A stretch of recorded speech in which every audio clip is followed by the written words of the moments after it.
রাত প্রায় 11টা। শহরের এক অন্ধকার গলির মোড়ে পুরনো চায়ের দোকানে বসে আছে 5 বন্ধু।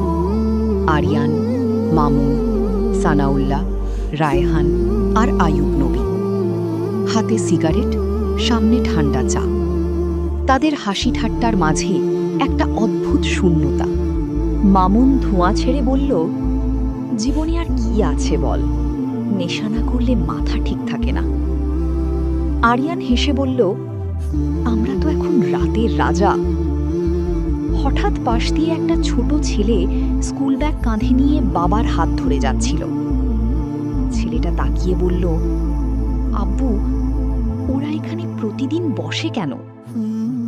লোকটা ধীরে উত্তর দিল, কারণ ওরা ভুল রাস্তা বেছে নিয়েছে। কথাটা স্পষ্টভাবে কানে গেল সানাউল্লাহর। সে চুপ হয়ে গেল।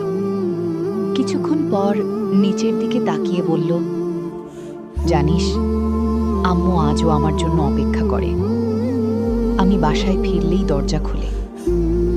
চারপাশ নিস্তব্ধ। হাসিগুলো মিলিয়ে গেল। রায়হান আসতে বলল, আমরা কি সত্যিই শেষ হয়ে যাচ্ছি? দূরে মসজিদ থেকে ভেসে এলো ফজরের আজান। মামুন সিগারেটটা মাটিতে ফেলে পা দিয়ে নিভিয়ে দিল। তারপর বলল, চল, আজকে একটু বদলাই। শূন্যতা।